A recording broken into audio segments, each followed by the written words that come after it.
नमस्कार मित्रों, आप सभी का स्वागत है द स्ट्रैटेजिक फैक्ट्स विद आकाश में। दोस्तों, मध्य पूर्व में भूचाल आया है। रिपोर्ट्स के अनुसार अली खामनेई एक बड़े संयुक्त अमेरिकी इजरायली हमले में मारे गए। ईरानी स्टेट मीडिया ने 40 दिनों के राष्ट्रीय शोक की घोषणा की है। कुछ मीडिया रिपोर्ट्स में यह भी दावा किया गया है कि उनके परिवार के सदस्य, जिसमें शामिल हैं बेटी, दामाद और उनकी नातिन, सब मारे गए। अमेरिकी राष्ट्रपति डोनाल्ड ट्रंप और इजराइल के प्रधानमंत्री बेंजामिन नेतन्याहू ने ऑपरेशन की सफलता के संकेत दिए हैं।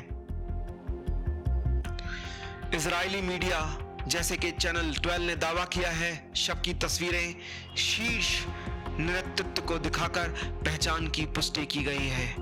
लेकिन सवाल यह है, क्या यह हकीकत में हुआ है या केवल प्रोपेगेंडा है यूरोपियन मीडिया का, ताकि खामनेई सामने आए। इसमें कोई शक नहीं कि ईरानी मीडिया ने इस बात को कंफर्म कर दिया है, लेकिन कहीं ना कहीं कुछ ना कुछ ऐसा है जो भविष्य के गर्भ में छुपा हुआ है और शायद भविष्य में हम लोगों के सामने आए।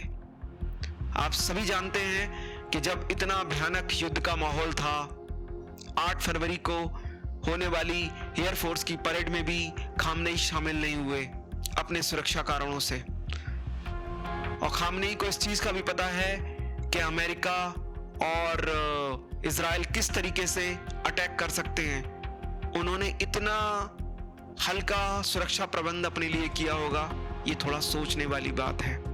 खैर, अब बात करते हैं कुछ सवालों की जो सब में उठ रहे हैं। क्या यह ईरान के खिलाफ निर्णायक कार्रवाई है या मिस्टर खामनेई के खिलाफ निर्णायक कार्रवाई है या अंतर्राष्ट्रीय व्यवस्था की सीमाओं को पार करने वाला एक कदम? यहां पर हम स्पष्ट करते हैं, खामनेई के शासन में बहुत सारे प्रतिबंध थे। महिलाओं की स्वतंत्रता पर नियंत्रण था, विरोध प्रदर्शनों का दमन किया जाता था। इसके साथ ही महंगाई बढ़ती चली जा रही थी, इन्फ्लेशन बढ़ता चला जा रहा था। लेकिन क्या केवल इसके लिए दोषी ईरान का सर्वोच्च कमांडर था? शायद नहीं। इसके दोषी बहुत से लोग थे, खास तौर से वेस्ट था इसका दोषी। वेस्ट के इतने ज्यादा प्रतिबंध ईरान पे थे कि ईरान में हर चीज महंगी होती चली जा रही थी। ईरानी मुद्रा का अवमूल्यन बहुत तीव्र गति से हो रहा था, जिसका असर ईरान में फैल रहा था। असंतोष, कोई कह सकता है कि असंतोष फैला हुआ था, लेकिन इस असंतोष को फैलाने में वेस्ट का बहुत बड़ा हाथ था, अमेरिका का बहुत बड़ा हाथ था। लोगों के मन में प्रशासन के प्रति, शासन और प्रशासन के प्रति रोष था, इसमें कोई शक नहीं है। लेकिन इस रोष को पैदा करने की तैयारी की गई थी अमेरिका की तरफ से और वेस्ट की तरफ से। आज की डेट में दुनिया में अगर सबसे ज्यादा प्रतिबंध विश्व के अंदर हैं, केवल 2 ही देशों पे हैं, एक ईरान और दूसरा नॉर्थ कोरिया, और फिलहाल में रशिया पे लगे हुए हैं। इन प्रतिबंधों की वजह से मुद्रा का मूल्यन हो रहा है और क्षेत्रों में, देशों में रोष पैदा हो रहा है। अब आते हैं दोस्तों अपने टॉपिक पे।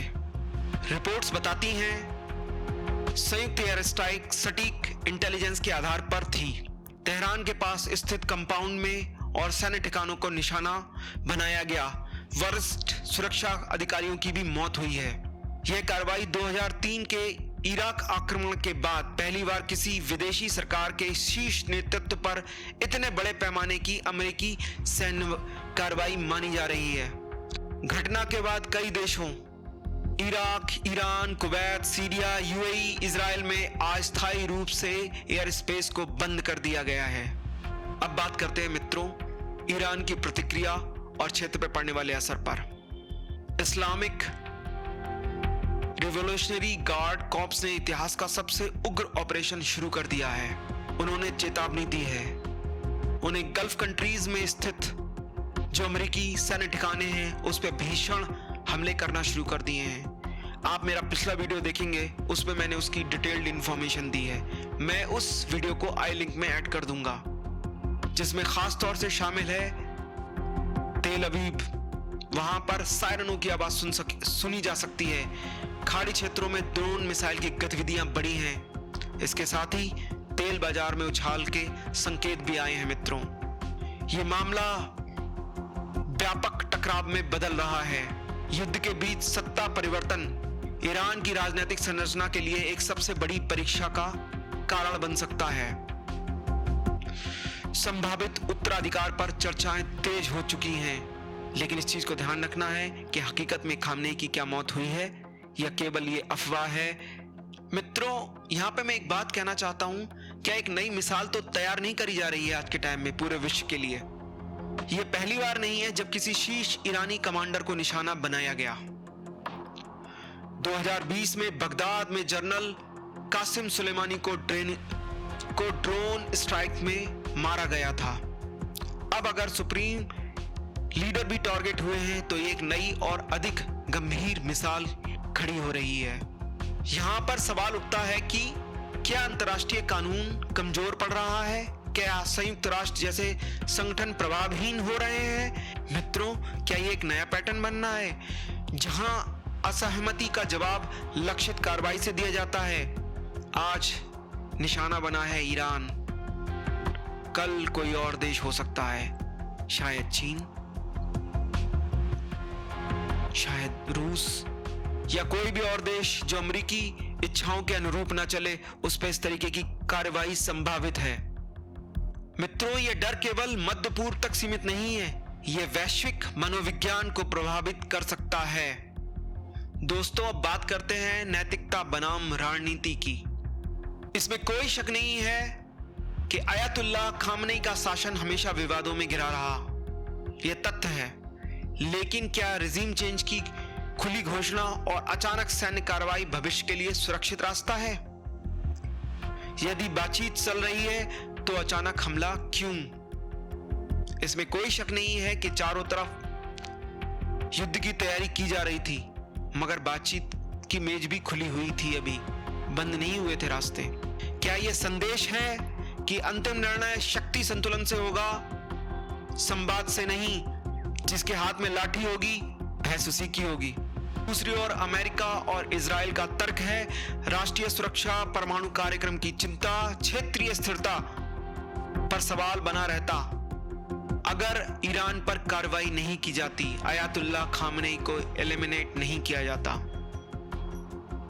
तो क्या उद्देश्य साधनों को सही ठहरा देता है?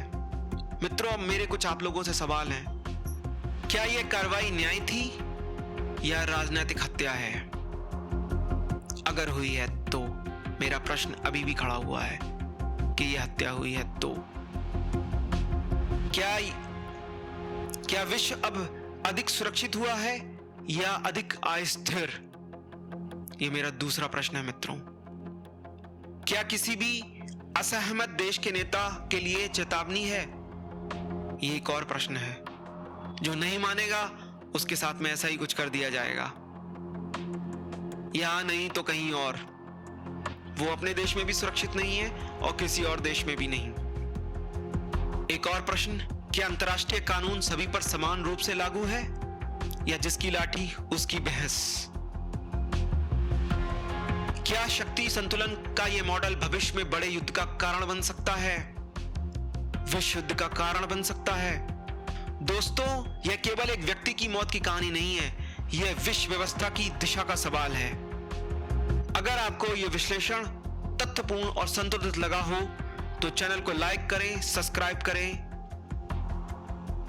धन्यवाद। वंदे मातरम। भारत माता की जय।